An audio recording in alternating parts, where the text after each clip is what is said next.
लेकिन देश के सामने अगर लाखों चुनौतियां हैं, हमारे देश के नौजवानों ने, हमारे देश के उद्यमियों ने, हमारे देश के उद्योग जगत के लोगों ने, हम में से जो भी 25-30 साल की उम्र से ऊपर होंगे, उन सब ने अपने परिवार में अपने माता पिता या अपने बुजुर्गों से सुना होगा कि भाई बेटे बेटी अब 20 साल 21 साल के हो गए हो, अब अपने पैरों पे खड़े हो जाओ। 20-21 साल में भी परिवार संतानों से अपने पैरों पर खड़े होने की अपेक्षा करता है। देश के युवाओं को अवसर मिला है और इतिहास गवाह है कि भारत एक बार ठान लेता है तो भारत करके रहता है। हम तो आजादी के 75 वर्ष के एक कदम दूर है, तब हमारे लिए भी भारत जैसे देश को अपने पैरों पर खड़ा होना अनिवार्य है। जो परिवार के लिए आवश्यक है वो देश के लिए भी आवश्यक है। और इसलिए और मुझे विश्वास है भारत इस सपने को चरितार्थ करके रहेगा। और उसका कारण मेरे देश के नागरिकों के सामर्थ्य पर मुझे यकीन है। मुझे मेरे देश की प्रतिभा पर गर्व है। मुझे देश के युवाओं में, देश की मातृशक्ति में, हमारी महिलाओं में अप्रतिम सामर्थ्य जो है उस पर मेरा भरोसा है। मेरा हिंदुस्तान की सोच, हिंदुस्तान का अप्रोच, इस पर विश्वास है। और इतिहास गवाह है कि भारत एक बार ठान लेता है तो भारत करके रहता है। हमें अपने आप को तैयार करना बहुत आवश्यक है। भारत के चिंतन में भारत जैसे विशाल देश, भारत युवा शक्ति से भरा हुआ देश, आत्मनिर्भर भारत की पहली शर्त होती है आत्मविश्वास से भरा हुआ भारत। उसकी यही नींव होती है और यही विकास को नई गति, नई ऊर्जा देने का सामर्थ्य रहती है। भारत विश्व एक परिवार के संस्कारों से पला बड़ा हुआ है। अगर वेद कहते थे वसुधैव कुटुंबकम, तो विनोबा जी कहते थे जय जगत। और इसलिए हमारे लिए विश्व एक परिवार है। और इसलिए आर्थिक विकास भी हो, लेकिन साथ साथ मानव और मानवता का भी केंद्र स्थान होना चाहिए, इसका महत्व होना चाहिए। उसी को लेकर के हम चलते हैं। आज दुनिया इंटरकनेक्टेड है, आज दुनिया इंटरडिपेंडेंट है। और इसलिए समय की मांग है कि विश्व अर्थव्यवस्था में भारत जैसे विशाल देश का योगदान बढ़ना चाहिए। विश्व कल्याण के लिए भी ये भारत का कर्तव्य है। और भारत को अपना योगदान बढ़ाना है तो भारत को स्वयं को सशक्त होना होगा।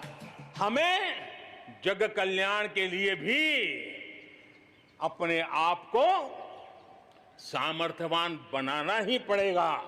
और जब हमारी जड़ें मजबूत होगी, हमारा अपना सामर्थ्य होगा, तो हम दुनिया का भी कल्याण करने की दिशा में कदम उठा सकते हैं। हमारे देश में अथाक प्राकृतिक संपदा है, क्या कुछ नहीं है। आज समय की मांग है कि हमारे इन प्राकृतिक संसाधनों में हम वैल्यू एडिशन करें, हम हमारे मानव संपदा में मूल्य वृद्धि करें, नई ऊंचाइयों पर ले जाएं। और हम देश में कब तक कच्चा माल विदेश भेजते रहेंगे, रॉ मटेरियल कब तक दुनिया में भेजते रहेंगे। और देखिए तो रॉ मटेरियल दुनिया में भेजना और फिनिश गुड को दुनिया से वापस लाना, ये खेल कब तक चलेगा। हमारी हर शक्ति पर वैश्विक आवश्यकताओं के अनुसार मूल्य वृद्धि करना है, ये हमारा दायित्व है। ये वैल्यू एडिशन करने की दिशा में हम आगे बढ़ना चाहते हैं। हम विश्व में योगदान करने के लिए हम आगे बढ़ना चाहते हैं। उसी प्रकार से कृषि क्षेत्र, एक समय था जब हम बाहर से गेहूं मंगवा करके अपना पेट भरते थे, लेकिन हमारे देश के किसानों ने वो कमाल करके दिखा दिया। आत्मनिर्भर भारत आज कृषि क्षेत्र में बना है। आज भारत के किसान, भारत के नागरिकों का एक पेट भरते इतना नहीं है। आज भारत वो स्थिति में है कि दुनिया में जिसकी जरूरत है उसको भी हम अन्न दे सकते हैं। अगर ये हमारी शक्ति है, आत्मनिर्भर की ये ताकत है, तो हमारे कृषि क्षेत्र में भी मूल्य वृद्धि आवश्यक है। वैश्विक आवश्यकता को निशान हमारे कृषि जगत में बदलाव की आवश्यकता है। विश्व की अपेक्षाओं को पूरा करने के लिए हमने हमारे कृषि जगत को भी आगे बढ़ाने की जरूरत है। हमने खुला कर दिया, देश के युवाओं को अवसर मिला है। जब भारत स्पेस सेक्टर में ताकतवर बनता है तो पड़ोसियों को जरूर उसका लाभ होता है। जब आप ऊर्जा के क्षेत्र में पावरफुल होते हैं तो जे देश अपना अंधेरा मिटाना चाहता है, भारत उसमें मदद कर सकता है। देश के जब हेल्थ सेक्टर का इंफ्रास्ट्रक्चर आत्मनिर्भर हो जाता है तो विश्व के अनेक देशों को टूरिज्म के रूप में, हेल्थ डेस्टिनेशन के रूप में भारत उनकी पसंदीदा बन सकता है।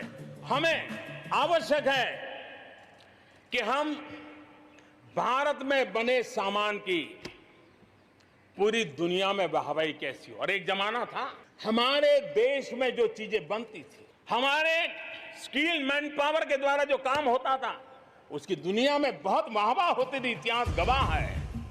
हमें जब आत्मनिर्भर की बात करते हैं तब सिर्फ इंपोर्ट कम करना इतना ही हमारी सोच नहीं है। हमारी ये जो कौशल्य है, हमारा जो ह्यूमन रिसोर्स का सामर्थ्य है, जब चीजें बाहर से आने लगती है तो उसका वो सामर्थ्य खत्म होता चला जाता है। पीढ़ी दर पीढ़ी वो नष्ट हो जाता है। हमें हमारे उस सामर्थ्य को बचाना भी है, बढ़ाना भी है, कौशल्य को बढ़ाना है, क्रिएटिविटी को बढ़ाना है और उसको लेकर के हमें आगे बढ़ना है। हमें स्किल डेवलपमेंट की दिशा में बल देना है।